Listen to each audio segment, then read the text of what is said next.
ना संघर्ष ना तकलीफ में, फिर क्या मजा जीने में। तूफान भी रुक जाएगा जब लक्ष्य होगा सीने में। समग्र गुजरात ना खूणे खूणे थी आज રાજકોટની સંતો મહંતો અને વીરોની ભૂમિ ઉપર પધારેલા સૌ ક્ષત્રિય સમાજના મારા આગેવાનશ્રીઓ, મારી માતા બહેનો, મારા યુવાન મિત્રો, આપ સૌનું આ ધરતી ઉપર સ્વાગત છે। સમગ્ર આંદોલન ગુજરાતના ખૂણે ખૂણે ચાલી રહ્યું છે ત્યારે આ આંદોલનને દિશા આપવાનું કામ ભારતના ક્ષત્રિયોએ ધંધુકાની ભૂમિ ઉપર કર્યું હતું અને જો આ માંગણી નહીં સ્વીકારવામાં આવે તો દિશા ધંધુકાએ આપી હતી, દશા રાજકોટના ક્ષત્રિયો બગાડી નાખશે। પીટી મામા, સંકલન સમિતિ એટલે અમારા માટે ભગવાન શ્રી રામ। અને આજની સભાની અંદર જે ક્ષત્રિયો ઉમટી પડ્યા છે તો મને એક રામાયણનો પ્રસંગ યાદ આવે છે કે માં સીતાનું હરણ જ્યારે રાવણે કર્યું અને ભગવાન રામ લોકોને જોડતા જોડતા જ્યારે લંકા સુધી પહોંચ્યા, મહાસાગરની અંદર જ્યારે સેતુ બનાવીને લંકા સુધી પહોંચ્યા ત્યારે ભગવાન શ્રી રામે એવું કીધું કે હજી એકવાર રાવણને તમે સંદેશો પહોંચાડો કે સીતાજીને હજી પણ મુક્ત કરી દે તો આ યુદ્ધ અહીંયા અટકી જશે।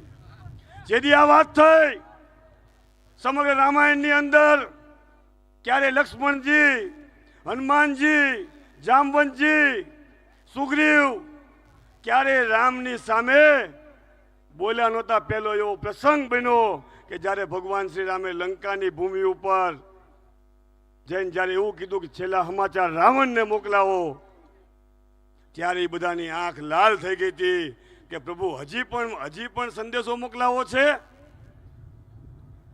ભગવાને કીધું એક સંદેશો મોકલી આપો, પછી નહીં માને તો પછી વિનાશ કાળે વિપરીત બુદ્ધિ। 4 દિવસ બાકી રહ્યા છે, 4 દિવસ બાકી રહ્યા છે। જેટલા આવેદન આપવાના હતા આપણે આપી દીધા છે, જેટલા આપણા વડીલોએ નિવેદન કરવા હતા નિવેદન કરી દીધા છે। 19 તારીખે 5 વાગી ગયા પછી આ આંદોલન, આ ક્ષત્રિયનો ગુસ્સો માત્ર રૂપાલા સુધી સીમિત નહીં રહે। આવતા દિવસોની અંદર રૂપાલા સમિત બીજા 25 ને પણ આ ગુસ્સો ઉડાવીને જોઈ જશે। આ તાકાત ક્ષત્રિયોની અંદર પડી છે।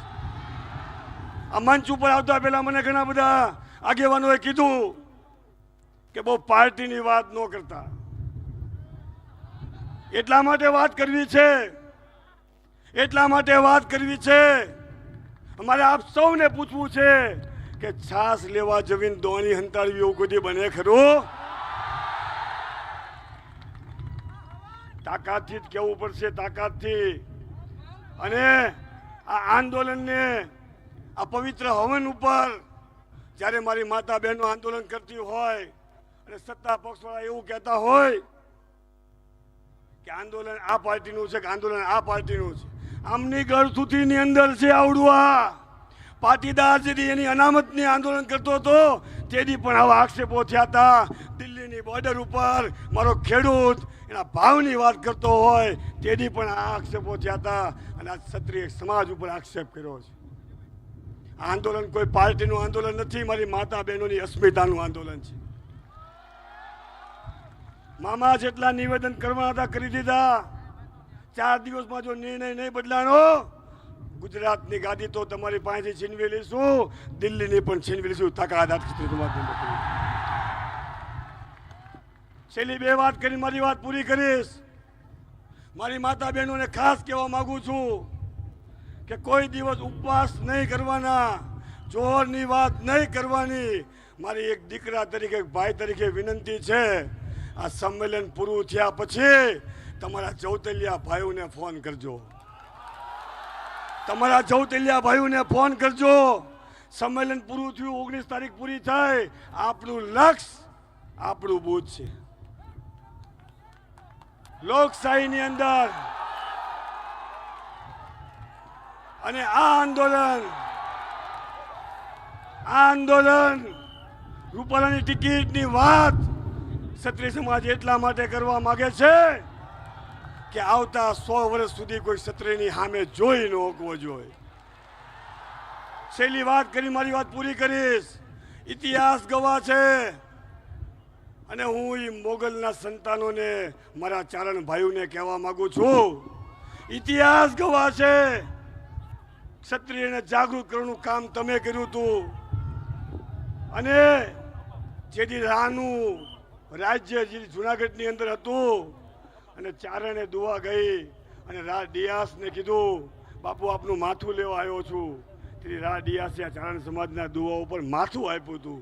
આજે આ મંચ ઉપરથી કહેવા માંગુ છું કે તમામ માત્ર ક્ષત્રિયની મા બહેનની વાત નથી, તમામ સમાજની મા દીકરીની વાત છે. આવતા દિવસોની અંદર આપણે લડવાનું છે. સરફરોશી કી તમન્ના अब हमारे दिल में है, देखना है जोर कितना. जय माता जी.